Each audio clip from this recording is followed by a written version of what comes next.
Well, I've been using since I was about 16, 15, but it picked up into a full-blown addiction probably about 17, 18 years old. You know, it started with alcohol and drugs and partying on the weekends, and then it turned into an everyday thing. Everybody kind of went to college and put everything down. I didn't want to put it down, you know, I still enjoyed it. The downfall of my addiction was when I got introduced to heroin. Yeah.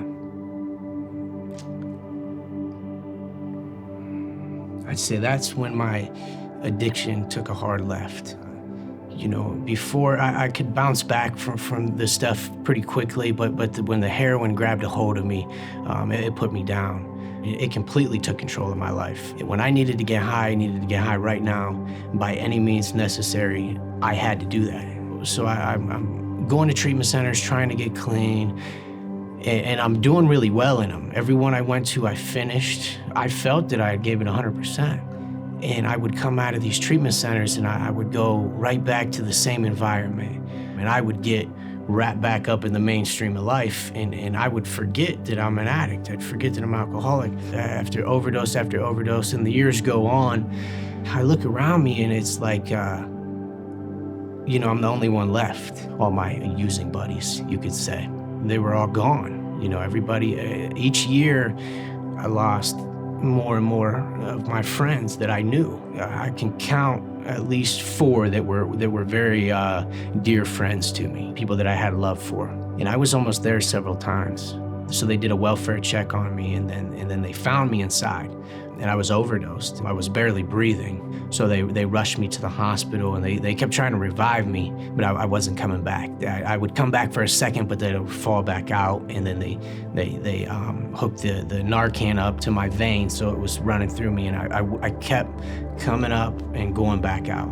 So they had put me on life support, and they incubated me and stuff, and put me on the life support and a feeding tube, and while I was out, I was in the coma and stuff like that. I don't remember anything in the coma. They kept trying to shut the breathing treatment off, and I wouldn't start breathing back on my own. So at this point in time, they were getting really worried that either I was gonna have to be on a machine the rest of my life, which, you know, is pretty much the end of your days. Well, after the 8th or 9th day, I do remember one thing, and I do remember the nurse, you know, I heard her.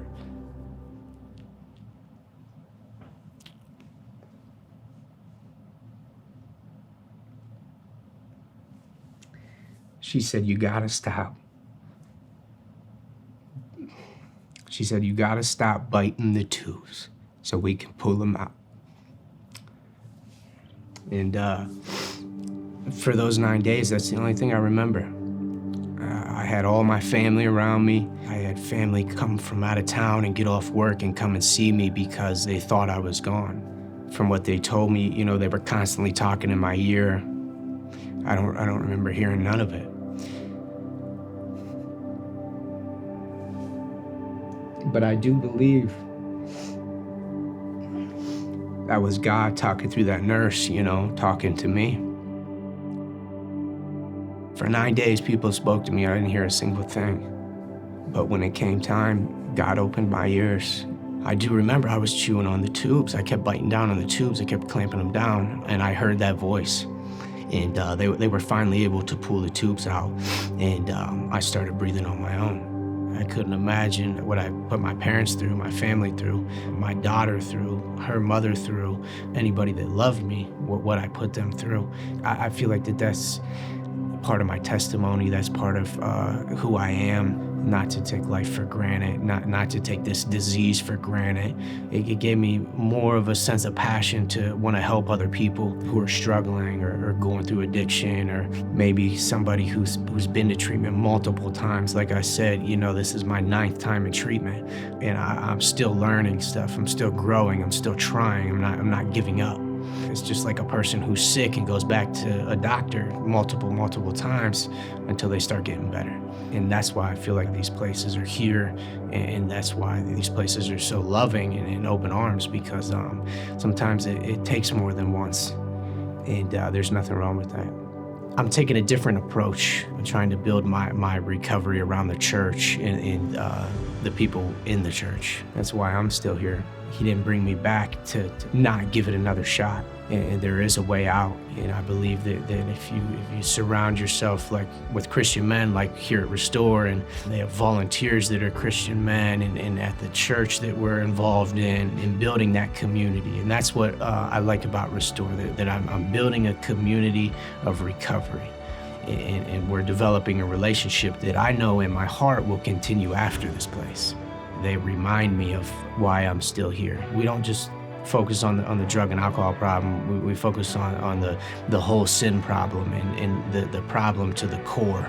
That's what Restore focuses on, not just the drugs and alcohol. You take them away, I was still very miserable. And then when I got the chance, it almost killed me when I used. I've learned that it goes much deeper than that. It's a spiritual problem. It's a spiritual warfare that I have to battle every day. And it is something that I can do. More of a permanent fix, an everlasting fix, and that's through Jesus Christ. Somebody might hear my story and they can relate in some type of way, or they know somebody that can relate in some type of way, and that this place, Restore, it's incredible here. It really is. I didn't intend to come here. God intended me to come here. So that's where I'm at.